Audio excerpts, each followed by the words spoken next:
Hello, we're here in Atlanta, Georgia, the home of ASHRAE. And today, at the 1996 winter meeting, we are fortunate to have one of our present past presidential members, Mr. Billy Manning. He was president just last year, 1994-95, the big centennial year. Billy, glad to have you with us. Good to be with you. We'd like to hear a little bit about your background. Can you fill us in on the early life of Billy Manning? You mean way back when? Way back when. When the little Billy was born.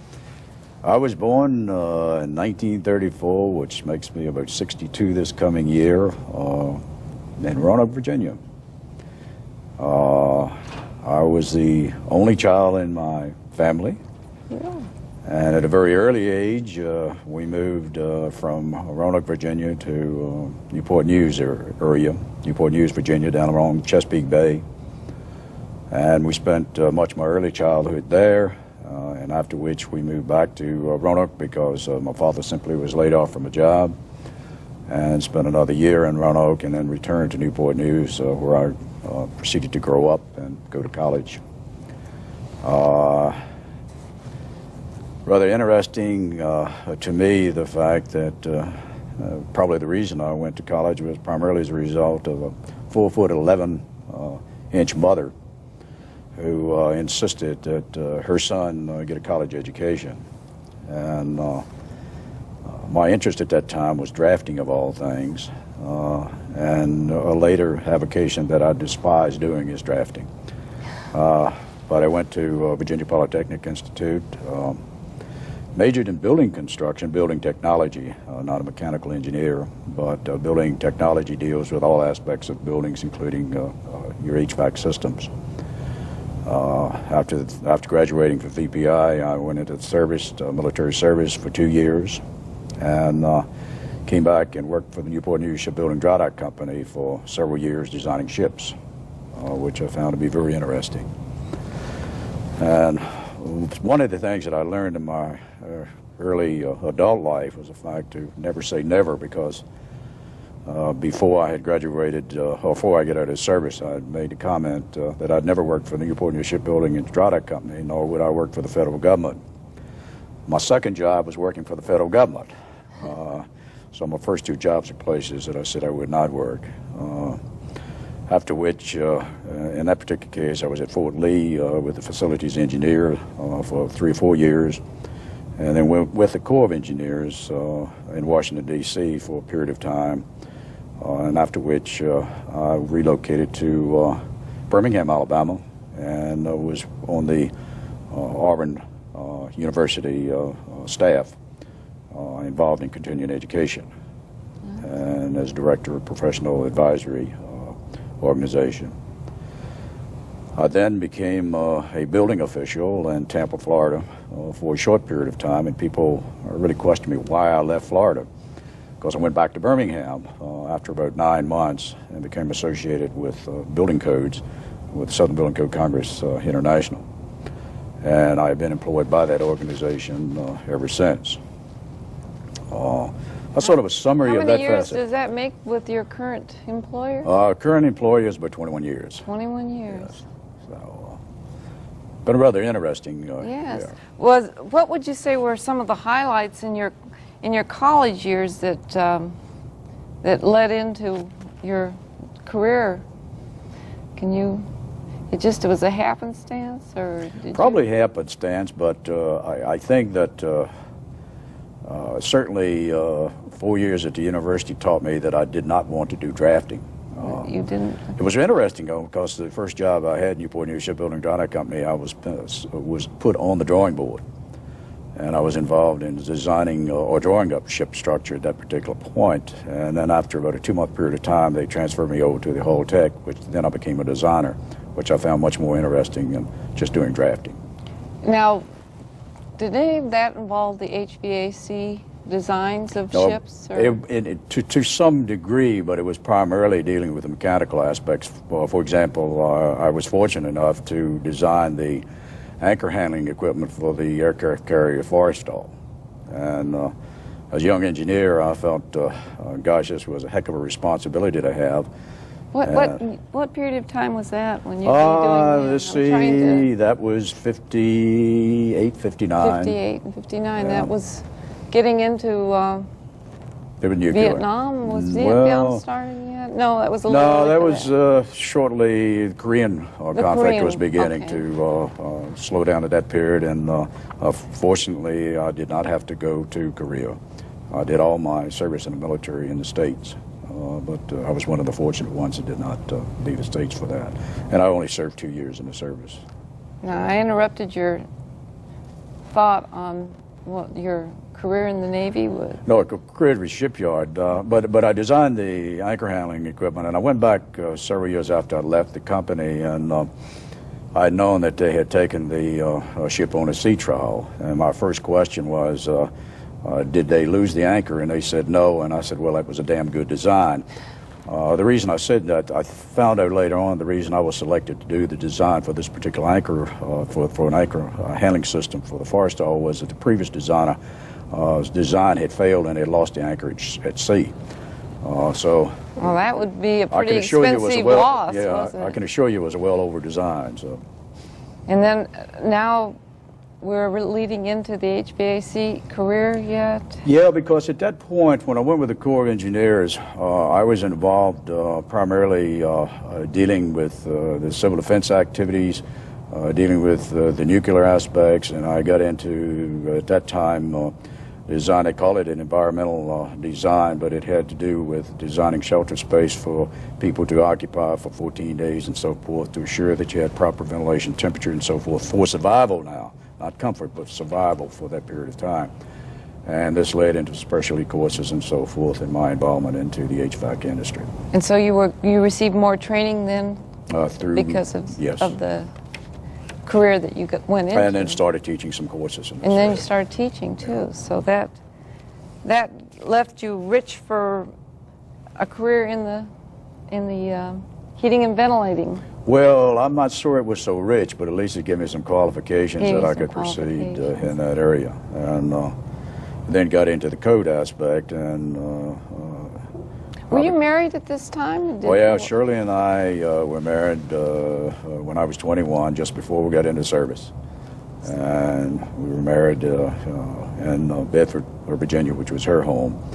And then I went into the service for my short 6-week training period, and then she joined me in Fort Belvoir, and it's been with me ever since. So you've tread down the HVAC road together then? Yes. That's right. And do you have children, Billy? We have one son. He is born in 56. He makes him 40 years old this year. He is a doctor, MD, and he works in an emergency room. One of the interesting stories, and Shirley probably will object to me telling this, but I must. We've got a place near where he lives, and he and his wife came over for dinner a few weeks ago. And I opened the door, and I saw our daughter-in-law with a strange man. And it was our son, but he had shaven his face, and he had also cut his hair. And it's the first time we had seen his face since he was about 17 years old. But I also asked him much earlier if anybody showed any concern when it came to the emergency room with his long hair and beard. And he replied, Dad, he said, if they do, he says they're not sick enough to be in an emergency room.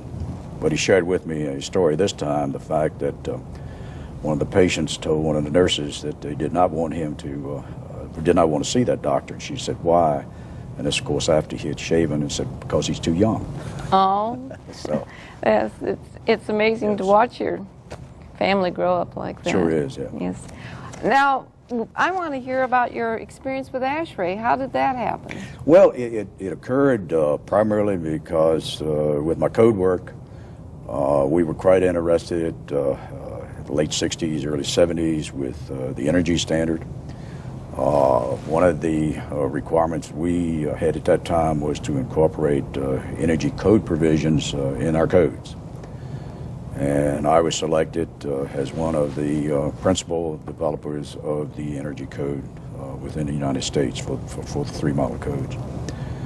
And as part of that, we began to track the development of what we know now as ASHRAE Standard 9075. And as a result of that tracking of the 9075, I very quickly became a member of ASHRAE and became involved in that process. So as many of people my age, you find that we became associated with ASHRAE in a lot of cases because of energy, but it was energy conservation.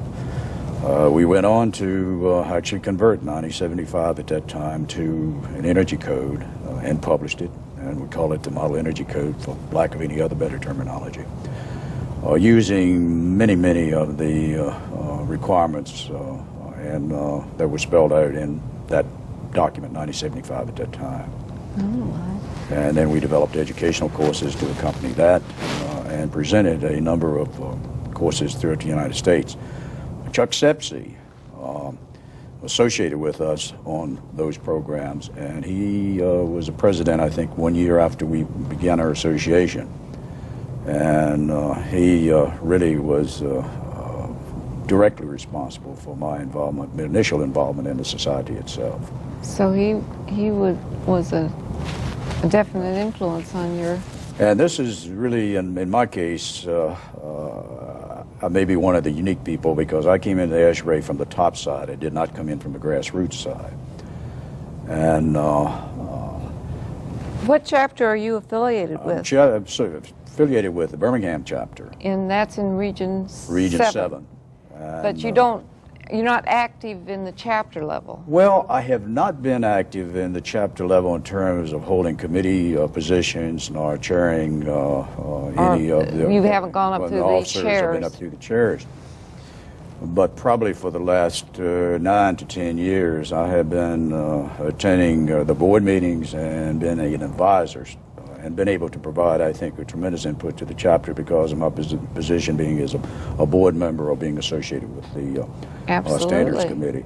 So I was not active as an officer, I was not active as a committee person, but I was certainly active as my involvement with the chapter. How about the society level? How did that happen that you got into the... Well, as I mentioned, And- through my relationship with Chuck Sepsi, I got several committee appointments fairly quick, TCs and some standard project committees. And very shortly after that... What year was that then? Gosh, I think it was 67, 68, somewhere in that 67, range. 68, May have been okay. 69. But I had been with standard project committees for a couple years, and shortly after that, I think due to Chuck's input, I was elected to the Standards Committee. And so I served on the Standards Committee through vice chair and also chair of that committee. And from there, I served another year on Tech Council. And you can see that my growth in ASHRAE was rather rapid on up through at the society level, on up through to the presidency. And then I was elected to the board of directors by the board, in this particular case, to fill the unexpired term of Al Utek, who was elected to the board and served something like a period of 6 months and decided that he no longer wanted to, could not no longer be involved with the society at that level of commitment. And so then I served to fill out his unexpired term and was elected on my own. And then after 2 years, then I was elected to be a vice president. During that period of time, I served on member council, served on technology council, liaison to the education council, and all the committees associated therein. You really got involved deeply with ASHRAE then from the technical side of ASHRAE. Yes. And that gives ASHRAE its richness when you have people from both sides, I believe, don't Well, you? yes, I do, but I also think that I learned a lot that initially, when I was dealing primarily with the Standards Committee, I did not recognize the significance of grassroots and the chapters. And after being more actively involved with my Birmingham chapter, I realized that it's essential that we marry both the grassroots and the society level committees together. To keep those separate, I don't think we would have as strong a society as we have. I almost look at technical committees and some of your standard project committees being very similar in respect to our chapters in a way, because they are doing some very, well, grassroots basic work for the society like our chapters are. And so therefore I think both parties are, both aspects of society are well served by those two organizations, the technical committees and the standard project committees along with the chapters. Do you feel that this is starting to come together more since you started with ASHRAE, or do you think it's always been there and you just weren't aware of it? I think it's always been there. I don't think I was aware of it, and I don't think, I think there are many people still not aware of that, particularly those who are involved at the society level, but also I think there are people at grassroots do not realize the importance of our standard project committees, the people who develop our standards, who develop our TCs, our technical documents, and the involvement in the handbook and so forth. So probably ASHRAE could do a little bit better job in educating the technical committees and the standards committees dealing with grassroots and the chapters, and vice versa for the chapters in terms of what the technical committees do and also the standard project committees. Yes, it's kind of like getting to know you type of a meeting, or maybe a getting to know you committee for technical and chapters. Chapters, right. That's right. That's an interesting idea. Your year as president, that won't be too hard to remember, will it? Great year. You may never forget it. Well, it was really a great year, and it was truly an honor to be selected to be or be elected as a centennial, and very humbling to be the centennial president. Really got to do some very, very unique things. Of course, placing the plaque, New York University, at the meeting site of the first ASHRAE meeting, and being able to know that that plaque will be there on I think it's Broadway and 3rd, under lights that you can always be able to see that. The opportunity to open the time capsule, which had been placed by one of the two earlier organizations, the American Society of Refrigerating Engineers. In Philadelphia? In Philadelphia, yeah. at the Franklin Institute. And then less than a year later to go back and place our own time capsule at Franklin Institute. Did you make the decision of what to put in the time capsule, or was that a committee decision? Well, I had made a decision I was not going to take that responsibility. I realize a lot of responsibility goes along with the position of president, but I felt it would have many, many better things if we had a committee appointed. So I used the Historical Committee and the Centennial Committee to have their input, with the Centennial Committee actually deciding what finally was put in there. I think two of the most interesting contents were two vials, one being R11 and one of R12. And we had to get special authorization from EPA to actually place those in a time capsule. And we have proposed that it will be open in 50 years from now. 50 years? 50 years from now. And then the Centennial Ball in Chicago. Oh, what a terrific event. The whole centennial celebration, not only the ball. We had a reenactment of the first meeting of ASHRAE. And these actors did such a super job, I think, of setting the stage and giving us a history of the society at its first meeting. Yes, I was in attendance at that, and I appreciated all the talent that went into putting that program on. And it also gave me my opportunity to debut as an actor by being the individual from Alabama who That's right. suggested a rather lengthy name for the society, which no one seemed to like. But I just think that set the case, and then the ball was just super. With the laser program, lights, the decor, everything was really, really super. Do you remember the banquet in New Orleans? Ah, yes. That was Was that the start of your presidential year, or you were just... No, that was the winter meeting. That was Neil Patterson, that was who Neil. I understand that you may have the opportunity to But visit then with you later. came in on the... Well, he and I, because at that time I was right. Neil was there president-elect, too. Yes. and I think Neil should relate to this, but with the motorcycle and the Mardi Gras atmosphere, that was really a super interesting, I think, experience also. Yes, I'm sure your year as president was quite a year. Did you and Shirley travel much in this year? We traveled to Europe on 2 occasions. Shirley went with me on the first. We went to the REBA meeting, which was in Oslo. We came back and visited with IIR in Paris, and then we came back and visited with our SIPSI friends in London. And then at the invitation of the Turkey Heating, Ventilation, Air Conditioning Association there, and incidentally, they took care of all my expenses. I participated in the initial show and annual meeting that they had there. And then later on in the year, my year, which was I think March, April time frame, Shirley and I did a round the world trip in 15 days. I don't advise that to anyone else. But we went to Nagoya, Japan, where I gave a update on the activities of ASHRAE, visited with the leadership of 5 of our Far East chapters in Singapore, and then went to a international show that was put on by ASHRAE, which is the American Society of Heating, Refrigeration, Air Conditioning Engineers, and also a chapter of ASHRAE. From there, we went into, of all places, Saudi Arabia, and I expect Shirley was one of the few women that year were able to go into Saudi, particularly as a visitor. And then we went to Dubai, and then from there to Cairo, where we chartered the Egyptian chapter and also a student chapter at the same time. And in India, we also chartered the first India student chapter. And then we came home.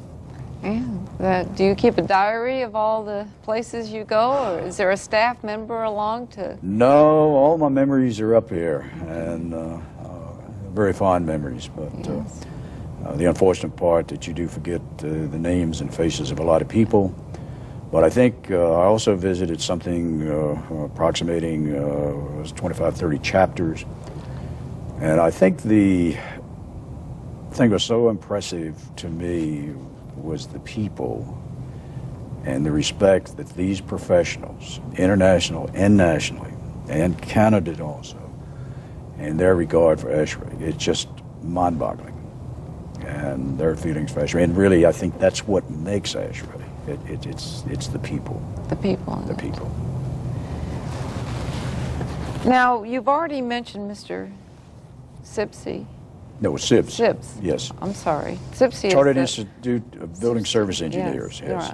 Right. Can you think of any other particular ASHRAE people that have been very influential to you? Well, I think very, very dear friend of mine is Lou Flagg.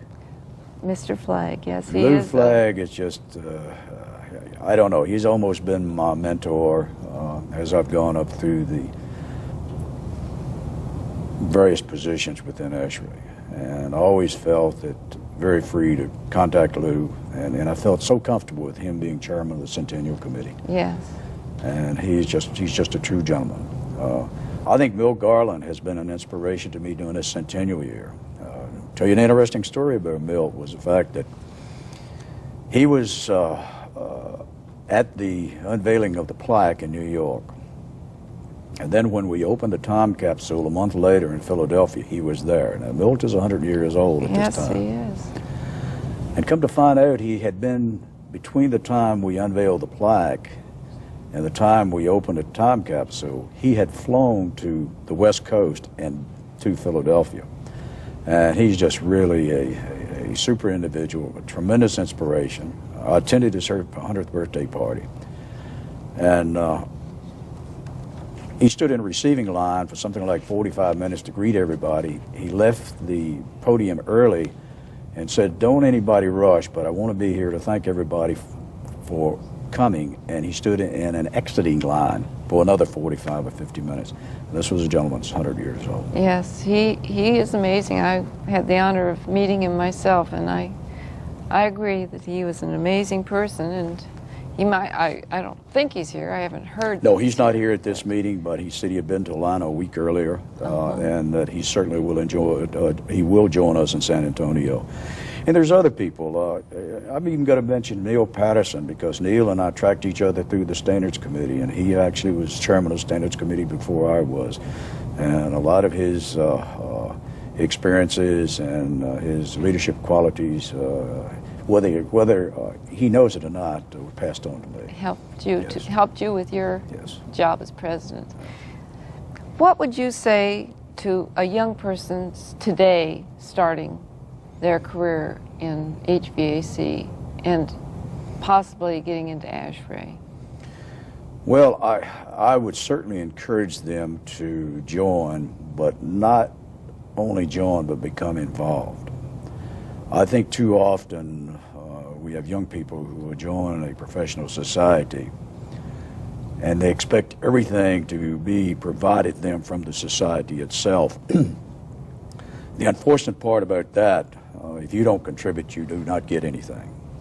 And I think through the contributing and through your involvement, I think you can actually, you can maintain your professionalism in terms of the state of the art, the developments that's occurring in your industry. You can get leadership, you can be able to have opportunity to speak and to make programs, and it's an excellent training program, I think, for young people.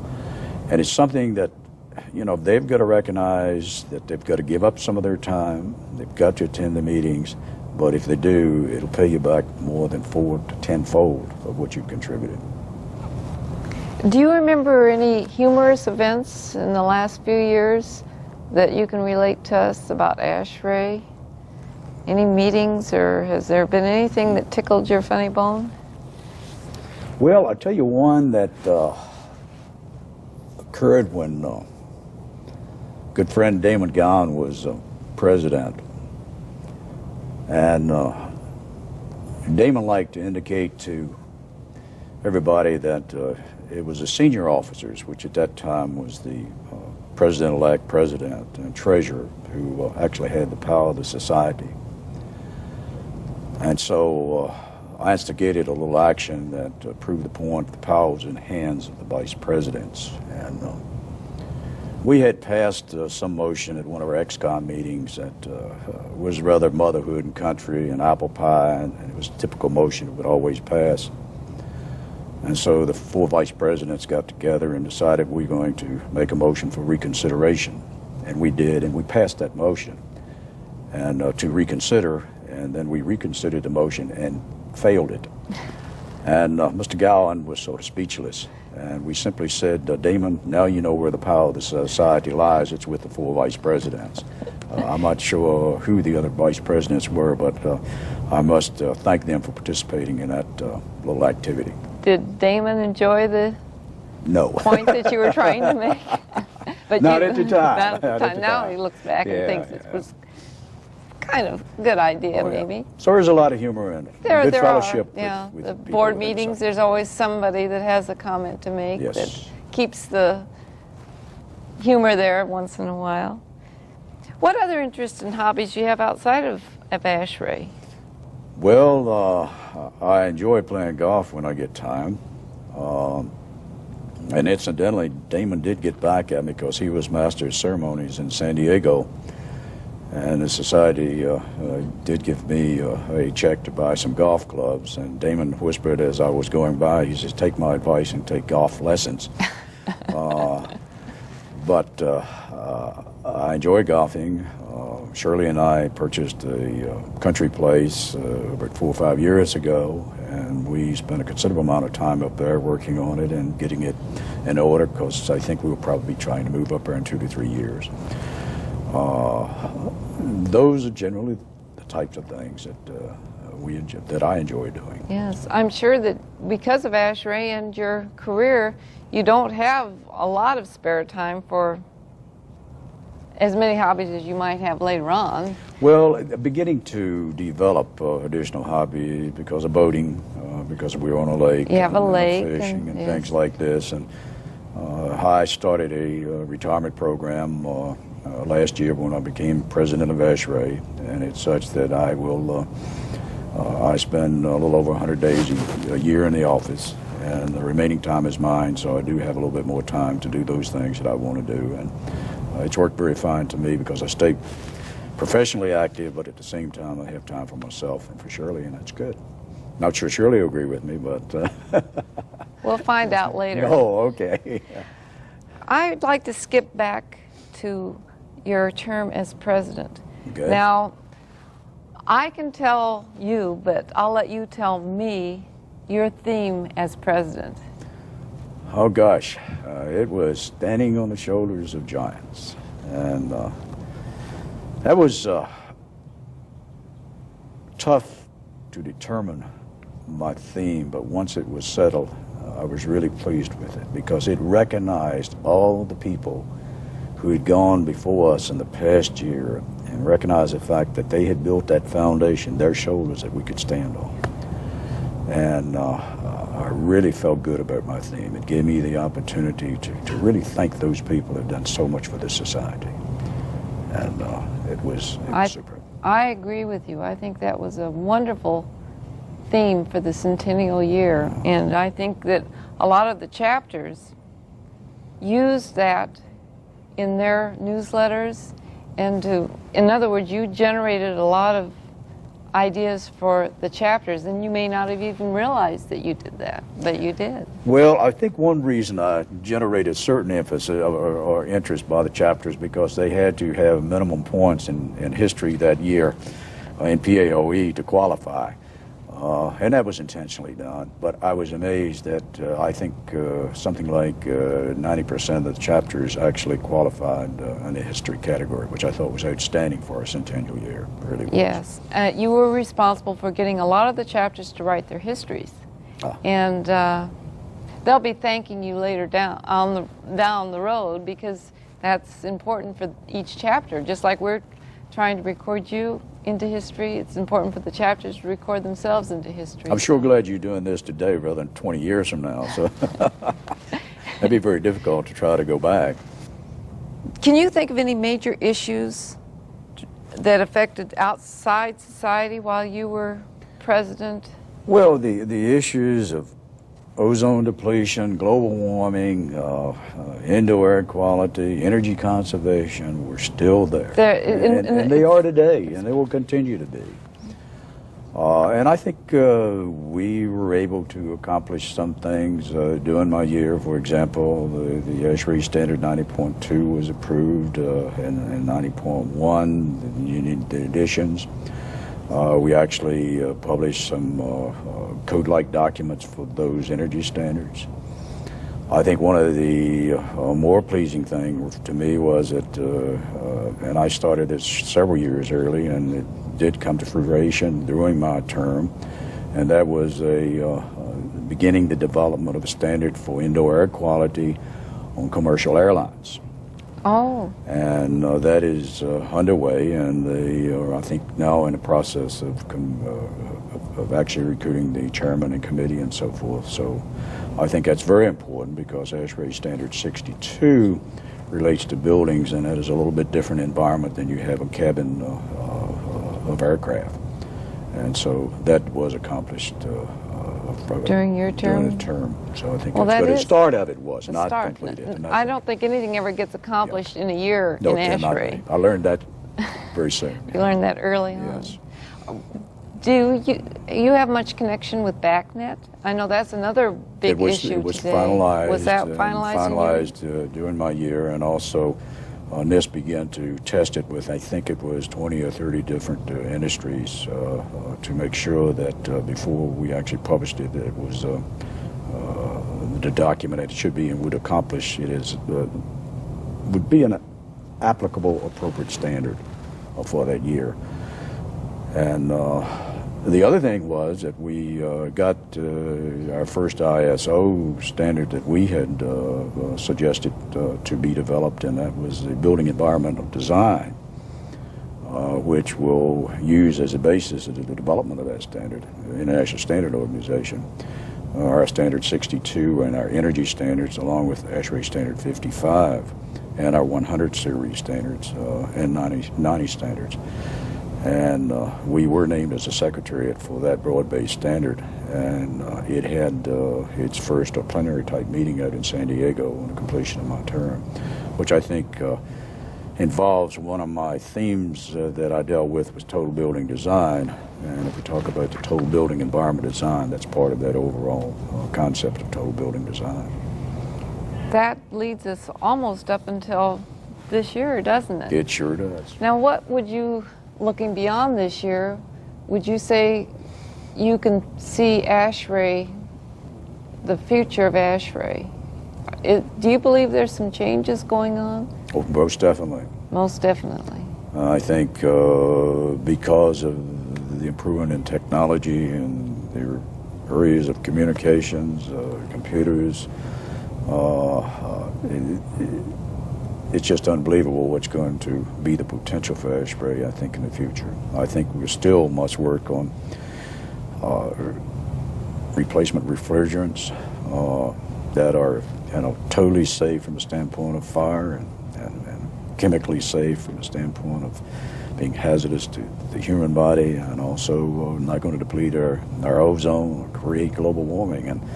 And we still haven't got the perfect refrigerant. But that's something we're going to continue to work on, and our research funds are going to be used for. So. And you plan on being active in ASHRAE after your work that you've done so far? I plan on being active, but not near as active as I was during my presidential year, yes. Yes, it's pretty draining on a person, that's right. And I'm very fortunate. One of the things that the immediate past president has the opportunity to do is that he serves as vice chair and then chair of the nominating committee. But I think more important than that, he serves as a member of the Long Range Planning Committee and then vice chair and chair of that. And certainly will have more opportunities to, let's say, help develop a guide for ASHRAE in the future. And I think that's an excellent opportunity. That's an important role to play, too. Yes. It takes a certain background to be able to do that, and you certainly have that background. Well, if you've served as president, you have that background. That's right. Yes. There's a real highlight today, and that's Shirley, and she's here. Would you come over, Shirley, and make a comment about your role as ASHRAE spouse and ASHRAE presidential spouse as well?